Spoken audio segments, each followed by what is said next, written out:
Today on Lazer Update, we meet Rebecca Dady and how she relates to OCC's values of diversity and inclusivity.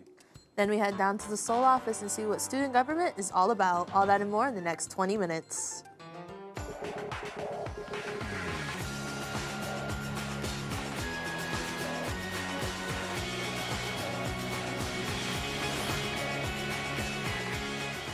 Live from the Kathy Hawkins studio on the Onondaga Community College campus, it's Lazer Update.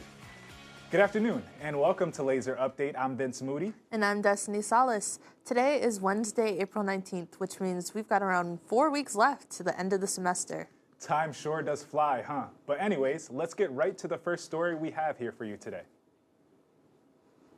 Being a student or staff member here at OCC, you could easily tell that inclusiveness is one of the college's core values. This takes us to Rebecca Dady, a professor in the World Languages Department here at OCC. Being born deaf, she teaches the students here on campus how to be interpreters for deaf people and the deaf community. Reporter Yufi Legitimas has the story. This is Rebecca Dady, an American Sign Language professor here at OCC. Well, as you know, I was born deaf, and both of my parents were hearing, but you have to understand that they chose to sign American Sign Language, and their belief was it was important to have me included on things that were going on and teaching me how to advocate for myself, get a proper education, communication access. So I started my career with deaf education K through 12, locally in Syracuse. And then I realized that the system needed to change because there weren't enough people who were aware of American Sign Language and how it can benefit different individuals. And so in 2010, I realized that and how that was a better match for me. So I decided to come and have an impact on people who can affect the future and helping them to communicate with the deaf community. Rebecca remains laser-focused, committed to our college's values of excellence, diversity, and community. When I teach, I just remind all the students that the thing that's most important to me is a willingness to learn and a positive attitude. Rebecca, besides being a professor, is also a runner and triathlete, with her proudest achievement being a half Ironman, which consists of a 1-mile swim, a 50-mile bike ride, and a 13-mile run. Student Orientation Leadership and Engagement, or SOL, is a way for students here at OCC can be involved in their life on campus. It allows students to be involved in leadership roles, interaction with other students, as well as various groups here and clubs on campus, all while earning a degree here at OCC. Rainey Morgan has the story. Being a leader in the Student Government SOL office at OCC is a great way for students to gain leadership skills and be involved in campus life. Being part of this office, I found a small community with all my fellow leaders, and it really helped me work on my communication skills and also my leadership skills. Part of what the office does is grow community on campus through things like Council of Clubs, which is a meeting that happens every other Wednesday in Ferranti 282. The Council of Clubs is important because there are a lot of groups that belong to OCC, and it brings all of the groups and clubs from different backgrounds and cultures to one area to voice their opinions and bring a sense of community to the school. Clubs aren't the only way student officers can meet students across campus. Each leader also has office hours throughout the week. Some days, they're not that interesting. I just sit and do my homework. If a student comes in, asks me questions, I just answer it. Other days, it's more exciting. We go help with upstairs, if it's something happening in the great room and something like that, or we do tabling events where we're trying to recruit for SGA or get people's ideas, students' ideas. I thought being an officer was more like a job, but when we started, Sean Edie, he's very cool. He lets my friends come in, we go into the Lazer Lounge, talk with other students, and hang out sometimes. Leadership positions open each year, and officers to be are petitioning now, so you can keep an eye out for who will be OCC's next student leaders. If you have any questions about being a student leader, you can find the Seoul office in Gordon 114, which is right beside the Lazer Lounge. The Seoul office is open Monday to Friday from 8:30 a.m. to 4:30 p.m., or just contact Sean Edie at s.i.edie@sunyocc.edu. Coming up next is a segment called Pulse of the Campus, where our reporters go out around OCC and ask students about their thoughts on a particular topic. For today's Pulse, reporter Yuffie Legitimas asked students what are their thoughts about weed being legal here in New York. Smoking weed is now legal in New York State. Here's what students at Onondaga Community College have to say. I think it opens up a lot of possibilities for medical use and also just recreational use, because I feel like it's safer than alcohol in most senses. In substance abuse, like things, I mean, you can black out on alcohol, but you're not going to overdose on weed, you know? A little Mary Jane here and there isn't going to kill you. It's only going to make you stronger. I mean, to me, it doesn't really matter to me, but it could be beneficial to other people due to the fact that some people say it relieves stress and anxiety, but it could also be bad because a lot of people abuse it and just use it just to use it. I think it gives people a real opportunity to smoke, because in other countries, like we saw with Brittany Griner, she went to Russia and they put her to jail. And luckily she got out, thank God, but dude, let's go America. Number one. Whether you think legalization was a good thing or not, only time can tell. I'm Yuffie Legitimas, and this has been The Pulse of the Campus. And there you have it, some differing opinions about cannabis here on Onondaga Hill. Especially the third person Yuffie interviewed. He seemed to be all in on the legalization. Before we go to break, here's an update of the upcoming events that will be happening here on campus. On April 20th, the Community Care Hub will set up a SCCAPP and Cares for COVID table at Gordon Student Center from 11 a.m. to 1 p.m. Then on April 24th, from 11 a.m. to 1 p.m., the Community Care Hub will set up another table in Gordon, this time for Vera House and Upstate Prep for students concerned with their physical and mental health.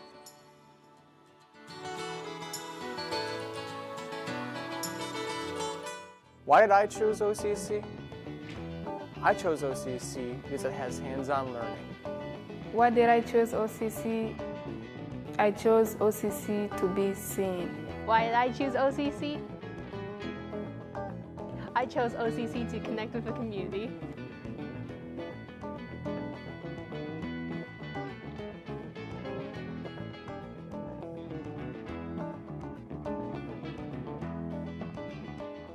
Why did I choose OCC?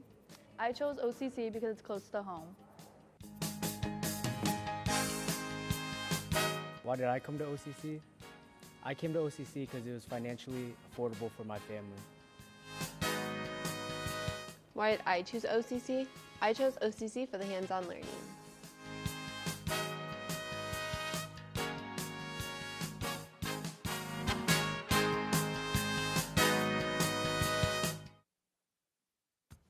For all of you anime fans out there, starting on April 9th, Demon Slayer Season 3 is now streaming on Crunchyroll, with a new episode being aired every week. Welcome back to Lazer Update. I'm Destiny Salas. And I'm Vincent Moody. I'm not sure how many people in our audience watch anime, but with Demon Slayer being as popular as it is in the anime community, I'm sure they are very excited for the new season. Yes, Vince, but for now, let's move on to the next story. Pathways in Technology, Early College, High School, or PTech is a program here at OCC that lets students, high school students, earn an associate's degree, primarily in the STEM field, while working on their high school diploma at the same time. Not much is known about this program here on campus, but our reporter Brandon King will tell us more. Pathways in Technology, Early College, and High School, also known as PTech, is a somewhat unknown program to students here on campus. A lot of us wish that we knew ways to graduate high school with an associate's degree while having easy opportunities for a job right after. I spoke with Haley Warren, the Assistant Director of Enrollment, Development, and Communication in the PTech program. She gave very in-depth answers when we talked about the program. Sure. So PTech students come to OCC pursuing a pathway in mechanical technology, electrical technology, computer information systems, health professions, really runs the gamut, but it, for the most part, is STEM related. So we have students who could potentially have jobs at Micron once the chip fab is up and running, working as technicians, engineers. So PTech is important because it gives students the opportunity to pursue a field and a college degree that they may not have had the opportunity to pursue in general. I wanted to speak with others involved in the program as well. I'm thankful to Haley and Professor Tab Cox for allowing me to see where the classroom's mind was on PTech too. I was able to talk to Tab as well, being the electric technology professor. It's an enjoyable opportunity for our less advantaged students to kind of have an opportunity to see what things might be a good fit for them in our community. I didn't really choose it as much as like my parents kind of urged me to go down that route, and I thought it was a cool thing, so I did it. PTech's given me a lot of opportunities. They work with industry partners, so you make a lot of connections, and overall, it's a very welcoming community of teachers. PTech as a whole is in a weird spot. The high school population is growing and getting involved while the college population is decreasing. They aim to point these younger students in the best direction they can, being a supportive community as a whole. I'm Brandon King, and that's it. PTech course options vary by high school and can range from electrical engineering, like what Tab Cox is teaching here at OCC, to computer information systems, and even remote piloted aircraft, also known as drones. Up next, we go from science and technology to hospitality and business with Chef James Taylor. Chef Taylor has over 30 years of experience in the food service industry with 4 degrees from Johnson & Wales University. Here at OCC, he shares his knowledge and experience with students majoring in hospitality and business. After all, a chef is only as good as the tools that they have. Reporter Dan Kelly has the story. Chef James Taylor is the chair of the School of Business and the chair of Hospitality. I've been in the industry for over 30 years. I've been teaching for 20 of those years. The best part is sharing your knowledge with the up-and-coming students. Our students in hospitality management, once they receive their degree, they get entry-level management positions in the food service industry. So the best part, the reason why I get up every morning is to inspire young students. I want them to have the knowledge base that I have so they can go out into the industry and really crush it. With Stonewalls, this is a student-run restaurant. So the students actually rotate through the different positions of the kitchen. One day they're the manager, the other day they're serving, the next day they're on hot food, they're on desserts, they're on pantry. Chef Taylor brings his love of teaching and his passion of cooking to life at Onondaga Community College. You can see, or rather taste, the work put in by the students in the hospitality and business by visiting Bachamel's, a student-run bakery that opens every Tuesday at 10:30 a.m. and will stay open while items are still available. They sell quickly, so be sure to stop by when you have the chance. One of our daily features on Lazer Update is known as Did You Know?, where we feature something here on OCC's campus that people may not know about. Today, UFI Legitimas takes us to the Gordon Cafeteria and tells us how we can stay informed on what's on the menu. Did you know that the Gordon Cafeteria has its own website? Many students and faculty that come to OCC rely on the cafeteria to keep them going throughout the day, whether it be getting a Starbucks coffee in the morning or their dinner in the evening. However, not many are aware of the cafeteria's online presence. On their website, you can find valuable information such as the current and upcoming weekly menu, opening and closing times, as well as more information regarding meal plans. To learn more, just go online to sunyOCCdining.com. Gordon Cafeteria has a special menu item that changes every day, so be sure to check out that website to see what's on the menu before coming into order. Remember, go to sunyOCCdining.com. Before we go to break, here's an update on Onondaga Lazer's previous upcoming sports events. On April 15th, freshman Charisma Braithwaite from the women's track and field team finished first in the 200-meter dash and second in the 400-meter dash, finishing with a time just under 26 seconds for the 200-meter and a 1 and 1 second on the 400-meter. Then on April 21st, SUNY Cortland will host another Cortland Classic track and field event at 3 p.m. This is for the men's and women's team, so be sure to cheer on our Lazers if you're interested.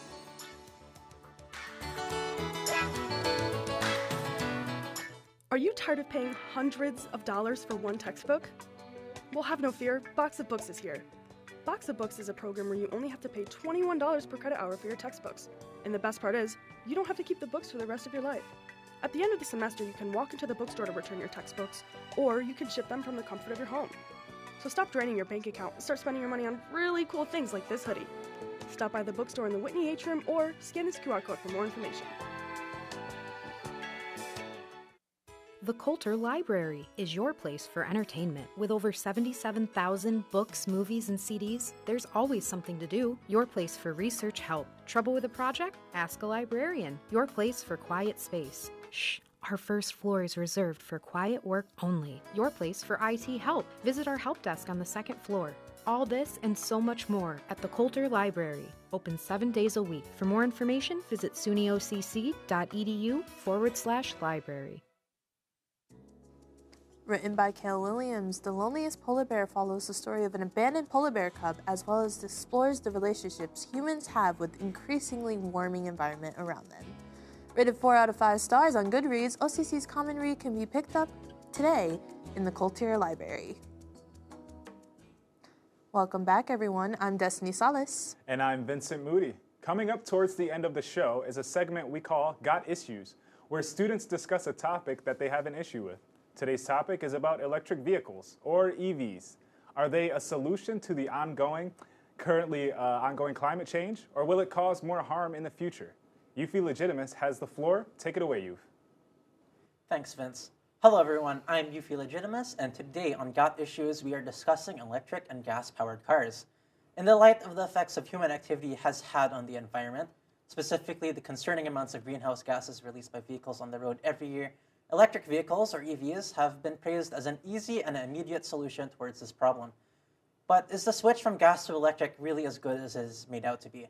Joining me today are Claire Akers and Sam Dimmick. Thank you for joining me. Okay, first question, this goes to Claire. So on average, a typical household car releases over 4 metric tons of CO2 into the atmosphere per year. With how many cars are there in the US, do you think the introduction of electric cars would solve this? I don't really think it would because, electric cars aren't super affordable for the average family. Working class, gas cars are kind of the only thing that are really available for everyone. And, the production of electric cars isn't cheaper than the production of gas cars. So I feel like electric cars kind of have more cons than pros, and I don't think that it would really solve anything that's going on with the environment. Okay, so this one's to Sam. Going off from what Claire said, another thing that's been preventing EVs from being more popular is the lack of electric charging stations that are out there on the road. What do you think these electric vehicle companies could do to solve that? A lot of charging stations. I think if you want to just switch over all the way to electric cars over gas vehicles, you're gonna need to fully buy in, and that's gonna take a lot of time. It's gonna take another decade or two to install all of those charging stations, get rid of gas vehicles all entirely. So, yeah. Okay. All right. This next question is for Claire. If there were more electric vehicles on the road right now, do you think things could change? No. Gas is just, trying to figure out how to word this. Basically, kind of finances again, families can't afford electric cars. So having more, I feel like that was kind of single out the people who can't afford them. And it would kind of put a target on their backs. And I don't think that would be good at all. I don't know. That's okay. It's fine. All right. And then Sam, so with more car companies out there making, starting up their own line of electric vehicles, do you think with competition, electric cars would be cheaper? Eventually, I think so. As you said, if it turns out to be more and more and more cars that are electric, eventually it will start to go down. But again, I feel like it'll take a few years for that to happen. All right. When we come back, our discussion continues right here on Got Issues.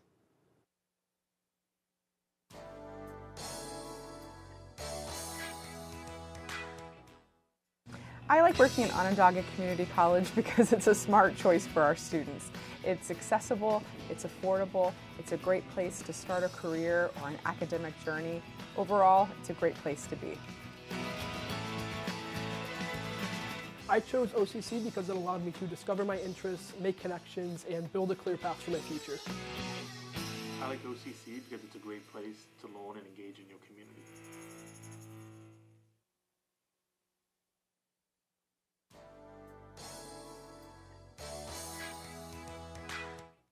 Welcome back. UFI Legitimas here again with Claire Akers and Sam Dimmick, and we've been talking about electric and gasoline vehicles. Let's continue. All right, Claire, if you didn't know, an electric car's battery is massive. It takes up like the entire bottom half of the vehicle. What kind of challenge do you think would someone have if they tried to dispose of a battery like this? Well, first it would take up the whole car, so you'd have to throw out basically the whole car, because if it takes up the whole bottom, I don't know how you would take it out and just throw it out. But then there comes the challenge of properly disposing of a battery so it's safe for the environment. It's not super easy to find a way to dispose of batteries properly without going to somewhere specific. So I feel like it could open jobs for people, but at the same time, it would just be way too much of a hassle to have to, replace the whole entire car to replace a battery. Mm-hmm. All right, Sam. With the issues we've seen so far with electric vehicles, do you think the government should step into this? Maybe should they be helping the electric vehicle industry, or should they be staying out of it? I would say stay out of it for now. Like, if they will, it's probably be like a few years down the line. It's just a lot of people are interested in just staying like where they are right now, like just staying with like gas vehicles. I know there's a lot of car guys that just want to stay with like gas vehicles, stay with like their old 1970 cars and stuff like that. So I would stay out of it for now, in my opinion. Okay, all right. This is a quick question here. So if you had an option between getting an electric vehicle and all the bells and whistles that come along with it, or a gasoline vehicle, which one would you choose? I would probably choose a gas over an electric, but if I really had an option, I would do a hybrid, because it kind of gets the best of both worlds without having to deal with the cons of either of them. So I feel like a hybrid would be a better option. All right. Thank you. So I'd like to thank my guests, Claire Akers and Sam Dimmick, and hope you have enjoyed watching. I'm Yufi Legitimus, and that's Got Issues. Thank you, Yufi. And it looks like that's all for today's Lazer Update. Thanks for joining us today as we explore the ins and outs of our OCC campus. Make sure to like us on Facebook or subscribe to our YouTube channel on Onondaga's Campus Connection. New episodes are uploaded Monday through Thursday before 5 p.m. I'm Vincent Moody. And I'm Destiny Salas, and thanks for watching.